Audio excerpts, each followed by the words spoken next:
Hey there, Matt. Hey, Wes, how's it going? Doing all right. So I went by the mailroom, and it looks like Simatech has sent us some of their simalube products to take a look at. Fantastic. You know, I really like these products because this family has a wide degree of applications that you can use them in. I mean, just for instance, you know, they make all sorts of different sizes of these auto greasers. So 250 milliliter, 125 milliliter, 60 milliliter. Pretty decent common. range there, yeah. Yeah, decent range there. But then they take it a little bit further. Some of the ones that you may not have seen before, 30 milliliter size, and then one that is new to me, 15 milliliters, wow. something incredibly small at that point.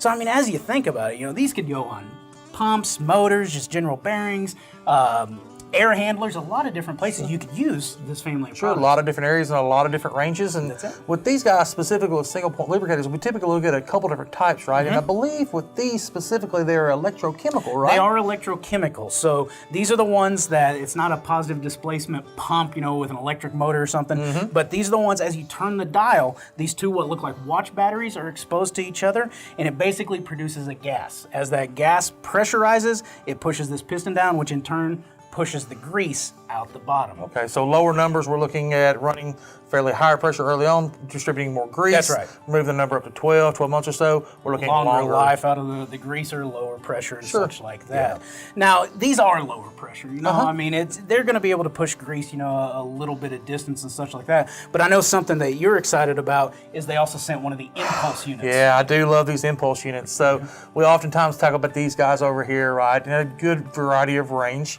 We talk about specific applications, but sometimes if we think about those 250s or those 125s, we're limited on the space we have, right? That's right. Confined spaced areas, and we may be able to pop these guys out a couple of feet, which is great, but sometimes we're still limited. Great application to be able to utilize this impulse unit, right? We put this guy, throw it directly on top of one of these guys, and we extend that from two or so feet up to about 10 or 12 feet. Right, it extends the range that we can actually push the grease. Yep. Because we know some things, you know, aren't safe to get close to while it's operating. Some machines move a lot and bounce around, and we don't want the lubricator to break off, so we have to mount it remotely.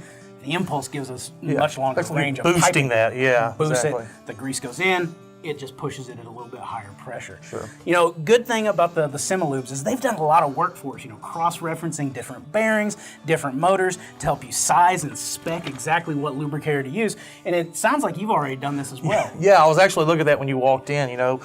They've got a good little breakdown of exactly where and which type to use. So for this application here, we're looking at a very common 25 horsepower motor running about 3,600 RPMs. So for the inboard bearing, it might be a little bit different from inboard versus outboard, but for the inboard bearing, we spec'd out for this guy right here, based off of their information, a 125. 125. So we'll take the 125 greaser, and you're going to attach it to the bearing housing on the inboard side of the motor. Exactly right. So we've got a couple other things we're putting on here, an adapter itself, as well as an extension. Sure. Yeah, so because we know those things can be hard to get to. Yeah, exactly right. Yeah, putting this guy on here, sometimes they're recessed. We run into issues with that. So making sure we pop this up a little bit to keep it out of the guard or the coupling, as well as being able to view it for inspection. Sure. Right? Now you mentioned adapter, and that is one thing that the simalube products, they have a wide range of adapters. Because we know not all the fittings are going to be standard, some are going to be metric, the sizes, it can be frustrating. So they take a lot of that away from you. They have them available for Trying use. to minimize having to go back and forth from the luber over the storeroom, trying to figure out what components you need. That's exactly right. Now, the more I think about that 15 milliliter greaser, I'm excited because there's a lot of opportunities for that. You know, if you had a small bearing like this, something that you would normally treat as run to failure, you're not going to maintain it. You're not going to go out there and grease it, even though it may only need a shot a month. Sure. You've only got so much time and effort and everything like that.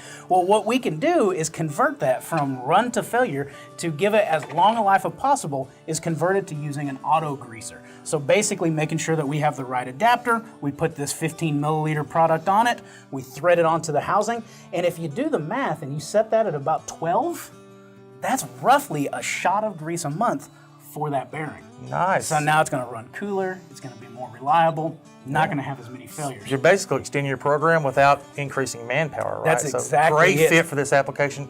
Great little use for this guy right here. That's it. Now, also about these single-point lubricators, you know, they are low pressure and they're not blowing seals, pushing grease into windings and such like that, but they are filling all the voids in the cavity.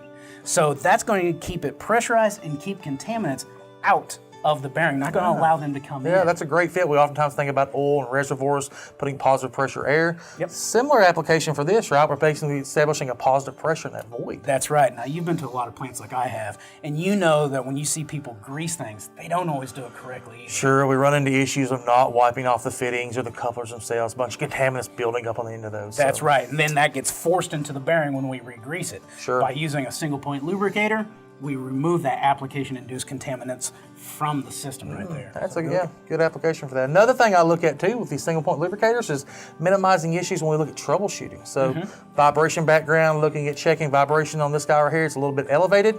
First thing I want to look at, if it may be a concern for lack of lubrication, we might re-grease. Yeah, exactly. One thing we might run into is sometimes lubricant can act as basically a masking agent, right? So we lubricate this. If we're not cognizant of that, we may forget to go back the next day or two and see, is this vibration stayed low? That's right. Or is it ran back up? So you have to check it. Exactly. And with this guy right here, if we're using these single-point lubricators, we basically eliminate that variable from the troubleshooting application. That's right. So it helps dial in the precision of your troubleshooting because it removes that masking. Sure. Now, speaking of diagnostics and such, that impulse unit that we talked about, it actually has diagnostic lights. Exactly. It's got green flashing lights that tell you everything's good and it's happy. Red flashing lights say there's a problem. It actually has a lot of different failure codes, but it can be used as a quick go, no-go. You can inspect it from a distance, make sure that it's operating correctly. Sure, just a good little feedback mechanism, right? That's exactly it.